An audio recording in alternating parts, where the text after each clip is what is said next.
नमस्कार। चेतनको साथमा मनका कुराहरू हेर्न आइदिनु भएकोमा अथवा यो एपिसोड हेर्नको लागि आउनुभएकोमा धेरै धेरै धन्यवाद।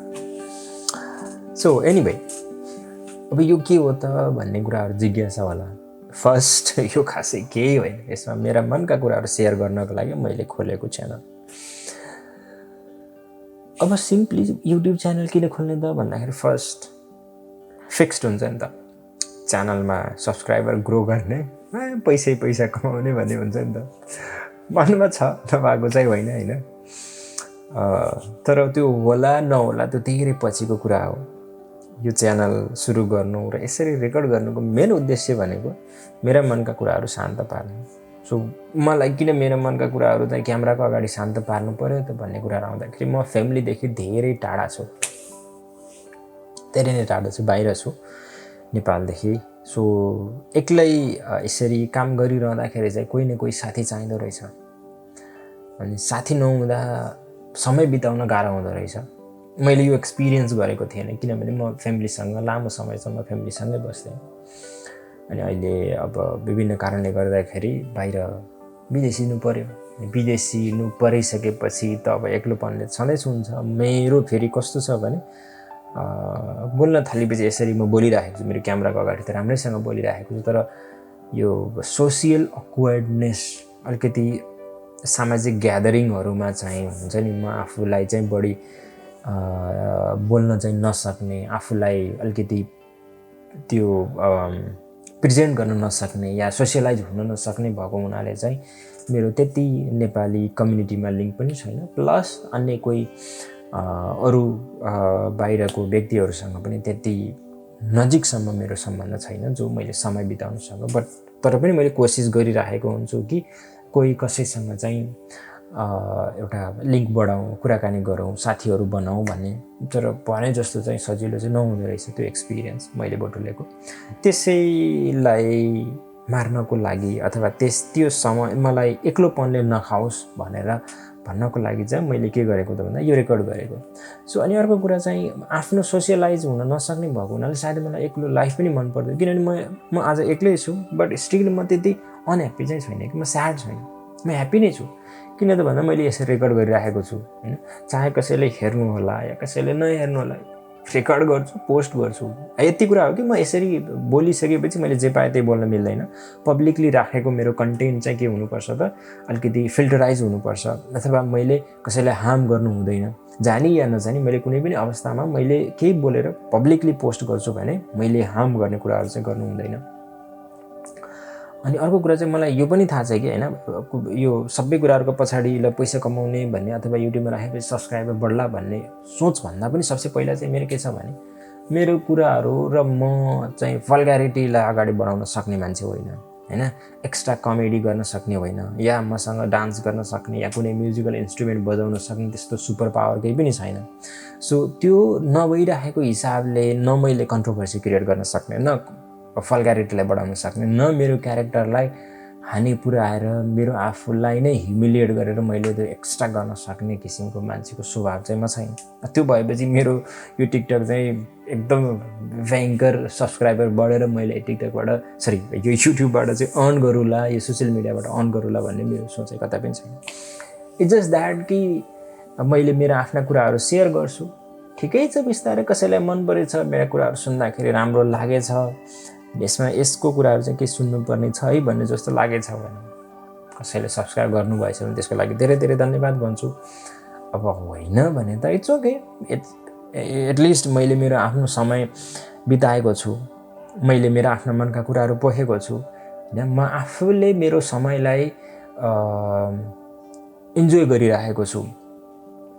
त्यो कुराहरू चाहिँ यसले प्रुभ गर्छ भन्ने कुराहरूको लागि मात्रै मैले गरे हो। अनि सो मेरो मेन यो च्यानल सुरु गर्नुको मेन कारण त यही नै भइहाल्यो। र नाम राख्नुको एउटा पछाडि चाहिँ म पुरानो रेडियो एउटा प्रोग्राम हुन्थ्यो, त्यो रेडियो प्रोग्रामबाट चाहिँ इन्सपायर भएर नाम राखेको मैले यो है। त्यसबाट सडन केही एलिमेन्ट त्यसबाट लिएको छु। मेरो आफ्नो नाम चेतन भएको हुनाले मैले चेतन राखेको छु। सायद कतिले त बुझ्नु पनि भयो होला। एनिवे, अनि यो ओभरअल यी कुराहरू भइहाल्यो। र आजको विषयमा चाहिँ मैले सर्टेन केही कुराहरू सेयर गर्न खोजेँ। जस्तो म अहिले मेरो आफ्नो कुराहरू गर्दाखेरि म युएईमा काम गर्छु। मैले अरू कुनै कन्ट्रीहरूको नाम लिएर कम्पेरिजन गरेर कुरा गर्नुभन्दा पनि मैले जस्तो विशेष गरी गल्फ कन्ट्रीमा गएर काम गर्ने व्यक्तिलाई परिवारले, साथीभाइहरूले अथवा नजिकको कम्युनिटीले या जसुकैले होस्, अनि प्लस मैले देखेको सर्टेन केही व्यक्तिहरूसँग भेट्दाखेरि यही गल्फ कन्ट्रीमा काम गर्ने व्यक्तिहरूले पनि आफूलाई चाहिँ राम्रो नसोचेको, म राम्रो ठाउँमा काम गर्दैछु है भन्ने नसोचेको देखेँ कि त्यो भएर त्यो चिज चाहिँ मलाई लाग्छ कि आफैले नराम्रो सम्झिनु चाहिँ गलत हो जस्तो लागेको। त्यो भएर मैले त्यस्तो चाहिँ सोच्नु हुँदैन जस्तो लाग्छ भन्ने कुराले गर्न खोजेको। अब यो किन सोच्नु हुँदैन भनिरहँदाखेरि चाहिँ म अहिले हाल युएईको दुबई भन्ने स्टेटमा चाहिँ एउटा कम्पनीमा म lead product designer lead UX UI designer भएर काम गरिरहेको छु। यो काम गरिरहँदाखेरि मेरो अन्डरमा टिमहरू छ, एटलिस्ट 4 देखि 5 जनाको टिमहरू छ है। ओभरअल चाहिँ धेरै नै ठुलो टिम छ, तर मेरो आफ्नो कोरमा चाहिँ 4 देखि 5 जना टिमहरू बसिरहेको छ। प्लस एउटा कम्पनी चाहिँ आउटसोर्स गरेको छ त्यहाँको सर्टेन केही कुराहरू म्यानेज गर्नको लागि, र उनीहरूको कामलाई मैले सुपरभाइज गर्छु। सो यति कामहरू मैले गरेको छु यो 2 वर्षको पिरियडमा, किनभने मसँग इन्टरनेसनल एक्सपिरियन्स कुनै पनि थिएन होइन, बाहिरको कुनै पनि मान्छेहरूसँग मेरो लिङ्क थिएन। आफैले आएर म एक्सिडेन्टली आएको हो, यो एकदम होइन म जानै पर्छ भन्ने भएर चाहिँ आएको थिएन। यो स्टोरी एउटा कुरा छ, पछि सुनाउला। सो एक्सिडेन्टली म यहाँ आएर मेरो भिजा सकिने बेलाको 10 दिन अगाडि, जस्तो भिजिट भिसामा म आएको थिएँ 90 दिनको, 10 दिनको भिजा सकिन अब 10 दिन मात्रै थियो भन्ने बेलामा चाहिँ जब लगिली मिलिहाल्यो भनौँ, त्यहाँबाट काम गर्न सुरेको। सो इनिसियली मलाई उनीहरूले कम्प्लिटली बिगिनरै ट्रिट गरेको थिए, किनभने मलाई यो यहाँको मार्केटको एक्सपिरियन्स थिएन, यहाँसँग कस्तो मान्छेहरू छ, कसरी बोल्ने, कसरी क्लाइन्टसँग डिल गर्ने कुराहरू केही पनि आइडिया थिएन। नेपालमा चाहिँ राम्रै नै काम गरिरहेको, बट स्टिल उनीहरूले नेपालको एक्सपिरियन्सलाई चाहिँ त्यति प्रायोरिटी नदिने। सो मसँग स्किल्ड भयो, एक्सपिरियन्सलाई प्रायोरिटी दिएन, त्यो भएको हुनाले मलाई अलिकति बिगिनरकै रूपमा ट्रिट गरे।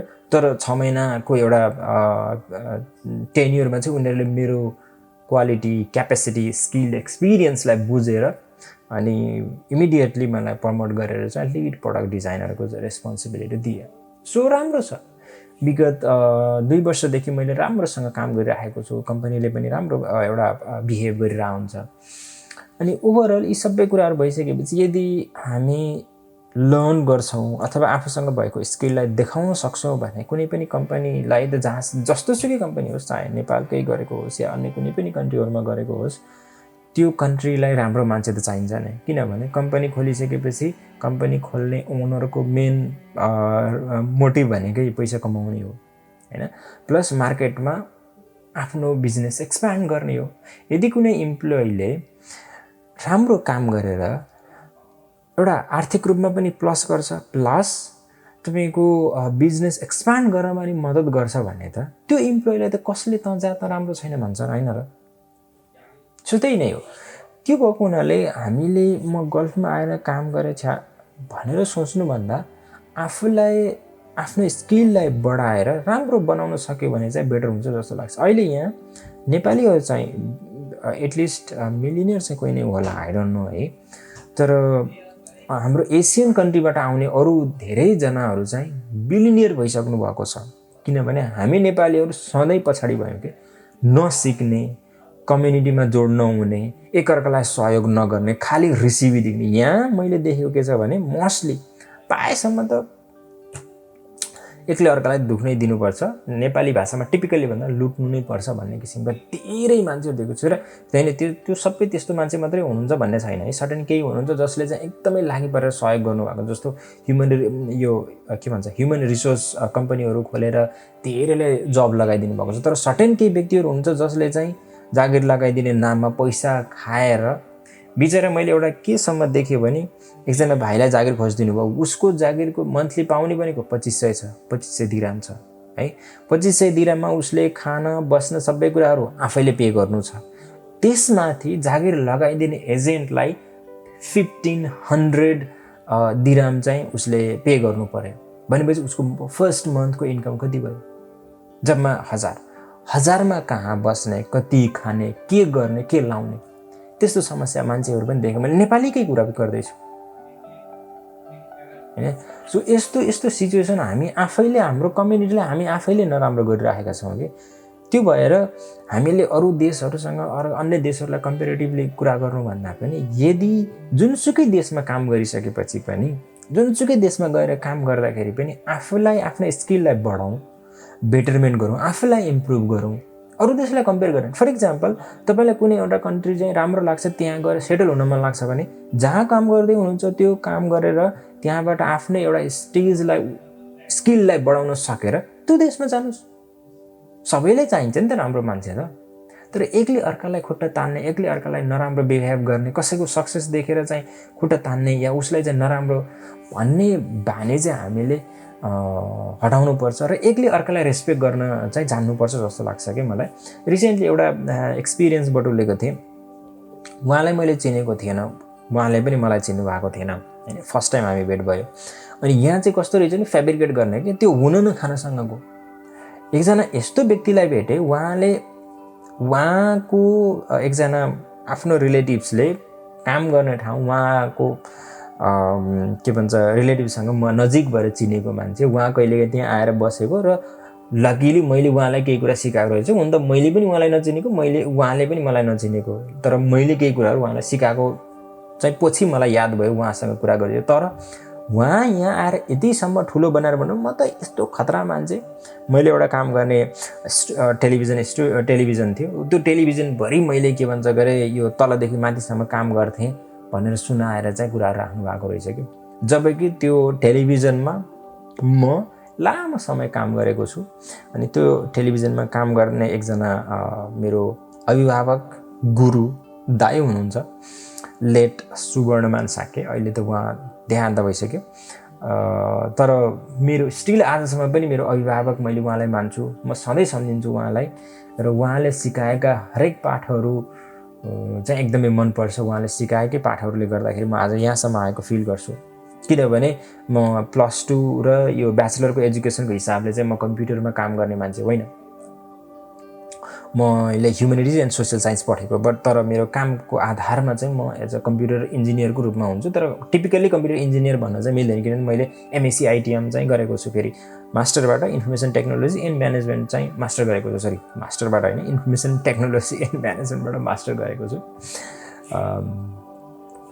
एनिवे, सो यो त भइ नै हाल्यो। त्यो भएर हामीले चाहिँ एकअर्कालाई रेस्पेक्ट गर्न सक्ने बानी चाहिँ बसाल्यो भने चाहिँ बेटर हुन्छ जस्तो लाग्छ। किनभने मैले देखेको चाहिँ हामी आफैले आफै एकअर्कालाई रेस्पेक्ट गर्दैन भने किन कसैले रेस्पेक्ट गर्छ र? आफूलाई रेस्पेक्ट गरौँ फर्स्टमा। जस्तो मैले केही काम गर्छु भने म मेरो काममा सेटिस्फाई छैन कि छैन त? यदि सेटिस्फाई छैन र मसँग अर्को अप्सन छ, मैले आफूलाई सेटिस्फाई हुने काम गर्न पाउँछु कि पाउँदैन त्यो खोजौँ। पाउँछ भने गरौँ, यदि पाउँदैन र आफूमा कुनै स्किल कमी छ भने त्यो स्किललाई अपलिफ्ट गरौँ र आफूलाई सेटिस्फाई हुने काम गरौँ। तब हामी बल्ल खुसी हुन सक्छौँ। त्यो चाहिँ मलाई लाग्छ। आजको यो आज चाहिँ यति नै गरौँ है। अब सुत्नुपर्ने अवस्था हुन्छ, अलिकति साँझको टाइम छ। एनिवे, अनि जो कसैले यो अन्तिमसम्म मेरो यो एपिसोडलाई सुनिदिनु भयो, यो आजको भिडियोलाई हेरिदिनु भयो, त्यसको लागि धेरै धेरै धन्यवाद। यो मेरा वृत्तान्त व्यक्तिगत कुराहरू हुन्, मेरा आफ्ना ओपिनियन राखेको छु, मैले मेरा एक्सपिरियन्सहरू बटुलेको छु, मेरा मनमा आएका कुराहरू राखेको छु। मैले कसैलाई दुःख, अप्ठ्यारो, नराम्रो या कसैको डिसरेस्पेक्ट गर्न खोजेको छैन, कसैलाई नराम्रो होस् भन्न खोजेको छैन। यदि कसैलाई त्यस्तो भएको छ भने यो समयले मात्रै हुनसक्छ है। तर इन्टायरली कसैलाई पनि मैले नराम्रो भन्न खोजेको छैन। सबैजना राम्रो हुनुहुन्छ, सबैले मेहनत गर्नुभएको छ। मैले धेरै मेहनत गरेको, उसले थोरै मेहनत गरेको म भन्न चाहन्न, किनभने हरेक जीवनमा हरेक व्यक्तिले हरेक समयमा आफ्नै किसिमले मेहनत सधैँ गरिराखेको हुन्छ। मेहनत गरिरहँदाखेरि मेरो मेहनत मेरो आफ्नो ठाउँमा छ, उहाँको मेहनत, तपाईँहरूको मेहनत तपाईँ आफ्नो ठाउँमा छ। सो सबैले मेहनत गर्ने हो, चाहे सानो होस् चाहे ठुलो होस्, सबैको मेहनत बराबरै छ। मेरो अर्निङको हिसाबले कुरा गर्दाखेरि मैले आज जे अर्निङ गर्छु पर मन्थ, कसैले 1 मिनटमा खर्च गरिरहेको छ भने मैले कुनै ठाउँमा यस्तो पनि हुनुहुन्छ कि मैले जो 1 महिनाभरि अर्निङ गरिरहेको छु त्यो कसैलाई 1 वर्ष लाग्छ अर्न गर्नको लागि हैन। भनिसकेपछि यसमा फेयर र अनफेयरको कुराहरू गर्नुभन्दा पनि एकले अर्कालाई रेस्पेक्ट गरौँ, आफूले काम गरेको रेस्पेक्ट गरौँ, आफूलाई अपलिफ्ट गर्न सक्ने केही कोसिस छ, ठाउँहरू छ भने कोसिस गरौँ। अब यो मैले यसरी रेकर्ड गरिरहेको रहनुको मुख्य उद्देश्य भनेको मैले आफूलाई एप्लिकेट गर्न खोजिरहेको म सोसियल अक्वर्ड छु अलिकति बोल्न जान आफूलाई अप्ठ्यारो लाग्छ सो म क्यामेराको अगाडि बोल्छु नि त सिक्दै जान्छु के थाहा बोल्दा बोल्दै थोरै कुरा सिकिन्छ कि हैन भन्ने कुराहरू चाहिँ राख्नको लागि म यसरी कोसिस गरिरहेको छु अब यसले यो भिडियो राखिसकेपछि यदि कसैले हेर्नुभयो भने कसैले राम्रो कमेन्ट गर्नु होला कसैले नराम्रो कमेन्ट गर्नु होला मैले त्यो नराम्रो कमेन्टबाट पनि सिक्ने मौका पाउँछु कि मान्छेहरूले मेरो भिडियोलाई कसरी पर्सिभ गर्नु भएको रहेछ उहाँहरूले कसरी लिनुभयो कस्तो किसिमको कमेन्टहरू गर्नुहुन्छ किनभने जसको जतिसम्मको ज्ञान छ उसले त्यति नै लिन सक्ने र त्यति नै दिन सक्ने क्षमता हुन्छ नि त फर इक्जाम्पल म के भन्छ professional wise lead UX UI designer हो मैले के गर्छु त भन्दा मोबाइल वेबसाइट एप्लिकेसनहरू डिजाइन गर्छु प्लस फ्रन्ट इन्ड डेभलप पनि गरिरहेको हुन्छु मलाई यतिसम्मको नलेज थाहा छ यहाँभन्दा माथिको मलाई नलेज थाहा छैन जस्तो प्लेन कसरी उडाउँछ भन्ने कुरा मलाई थाहा छैन किन मैले पढेकै छैन मसँग एक्सपिरियन्स नै छैन मलाई थाहा भएकै कुरामा रकेट कसरी उडाउनु मलाई थाहा छैन यदि मैले पढेँ कुनै दिन एक्सपेरिमेन्ट गरेर सक्सेस भएँ भने बल्ल ज्ञान आउला अनि बल्ल सेयर गर्न सक्ला तर अहिलेलाई म सक्दिनँ किनभने म त्यसको एक्सपिरियन्स छैन मसँग अनुभव छैन मसँग कुनै ज्ञान नै छैन यस्तै चाहिँ हरेक व्यक्तिले कसरी यो भिडियोहरू अथवा कन्टेन्टहरूलाई पर्सिभ गर्छ व्यक्तिको ज्ञानमा निर्भर पर्छ उहाँहरूको क्यापेसिटीमा निर्भर पर्छ त्यस्तै चाहिँ ती कुराहरू मैले सिक्न पाउँछु नि त भन्ने कुराहरूको आधारमा चाहिँ मैले यसरी मेरो आफ्नो भिडियोहरू बनाएर सेयर गरेको छु र आफ्नो समय अनि पास पनि भइरहेको छ एनीवे सो वन्स अगेन बिदा त अघि नै पनि मागिसकेँ फेरि पनि भन्दैछु आजको एपिसोड र यहाँसम्म आएर सुनिदिनु भएकोमा धेरै धेरै धेरै धेरै धन्यवाद र फेरि अर्को एउटा नयाँ एपिसोड लिएर आउनेछु र आफ्नो मनमा लागेका कुराहरू राख्नेछु हुनसक्छ तपाईँले केही सिक्नु होला हुनसक्ला केही कुरा नसिक्नु होला आई होप केही कुरा सिक्नु हुनेछ भन्ने आश लिन्छु नराम्रो कुरा गरे जस्तो त लाग्दैन तर यो मेरो आफ्नो अनुभव हो हुनसक्छ मैले नराम्रो कुरा गरिरहेको होला जे छ जस्तो छ कसैले सुन्नुभयो भने कमेन्ट लेखिदिनु होला कमेन्टमा यदि मिल्छ भने लेख्नु होला सो एटलिस्ट कि कुनै व्यक्तिहरूले यसरी लिनुभएछ भन्ने मैले बुझ्न सक्छु एनीवे अहिलेको लागि बाई बाई